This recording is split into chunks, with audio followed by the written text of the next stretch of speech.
বিসমিল্লাহির রহমানির রহিম। আমরা হিসাব বিজ্ঞান সম্পর্কে আরো কিছু গুরুত্বপূর্ণ কোর্সেন আজকের এই ভিডিওর মাধ্যমে দেখব। তো যদি আপনাদের ভালো লাগে ভিডিওগুলো সেভ করে রাখতে পারেন অথবা বারবার দেখতে পারেন। ওকে। তো আজকের যে কোশ্চেনটা হবে সেটা হচ্ছে হিসাব তথ্যের বহি ব্যবহারকারীকে। তো শ্রমিক সংঘ যারা আমাদের প্রতিষ্ঠানে কাজ করে এরা হচ্ছে হিসাব তথ্যের বাইরের ব্যবহারকারী। হিসাব বিজ্ঞান কি? আসলে হিসাব বিজ্ঞান একটি কলা ও বিজ্ঞান। হিসাব বিজ্ঞান একটি কলা এবং বিজ্ঞান উভয়ই। হিসাব বিজ্ঞানের ইতিহাস মানব সভ্যতার মতোই পুরনো। আমাদের মানব সভ্যতার ইতিহাস যেমন হাজার বছরের পুরনো, ঠিক হিসাব বিজ্ঞানও মানব সভ্যতার শুরু থেকেই ব্যবহার হয়ে আসছে। মূল্য সংযোজন কর ধার্য করার ভিত্তি কোনটি? দেখেন, মূল্য সংযোজন কর ধার্য করার সঠিক ভিত্তি হচ্ছে সঠিক হিসাব রক্ষণ। সঠিক হিসাব রক্ষণের মাধ্যমেই আমরা সঠিকভাবে কি করতে পারি? মূল্য সংযোজন করটা নির্ধারণ করতে পারি। দ্রব্য বিনিময় প্রথা চালু হওয়ার সাথে প্রত্যক্ষভাবে কোন ঘটনাটি সম্পর্কযুক্ত? মানুষের চাহিদা বৃদ্ধি। দেখেন, মানুষের চাহিদা বৃদ্ধি পায়, দ্রব্য বিনিময় হয়। যেমন আমার কলার চাহিদা রয়েছে, আরেকজনের কাছে পেঁপে রয়েছে, পেঁপে দিয়ে কলাটা নিল। আমার মাংসের চাহিদা রয়েছে, আরেকজনের কাছে মাছ রয়েছে, তার মাংসের চাহিদা, আমার মাছের চাহিদা, আমি মাংস দিয়ে মাছ দিয়ে এক্সচেঞ্জ করলাম। ব্যবসায়ের ভাষা হচ্ছে হিসাব বিজ্ঞানের ব্যবসায়ের ভাষা হচ্ছে হিসাব বিজ্ঞান। খুবই গুরুত্বপূর্ণ একটা কথা। ব্যবসায়ের ভাষা হচ্ছে হিসাব বিজ্ঞান। আর এই বিজ্ঞানের ভাষাও হিসাবে পরিচিত গণিত শাস্ত্র।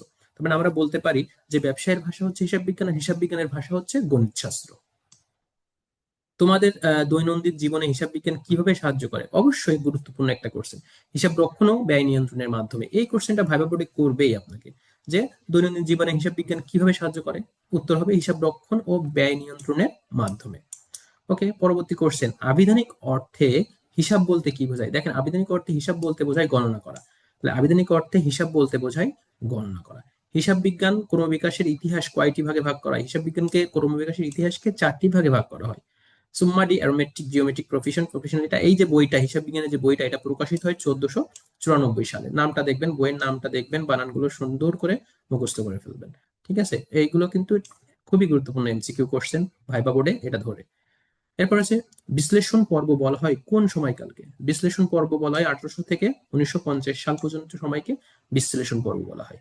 হিসাব বিজ্ঞানের ব্যবস্থাপকীয় কার্যাবলী। দেখেন, হিসাব বিজ্ঞানের ব্যবস্থাপকীয় কার্যাবলী কোনটি? পণ্যের মূল্য নির্ধারণ। তাহলে হিসাব বিজ্ঞানের ব্যবস্থাপকীয় কার্যাবলী কোনটি? পণ্যের মূল্য নির্ধারণ। ওকে, আরো গুরুত্বপূর্ণ দুইটি কোশ্চেন আমরা দেখব।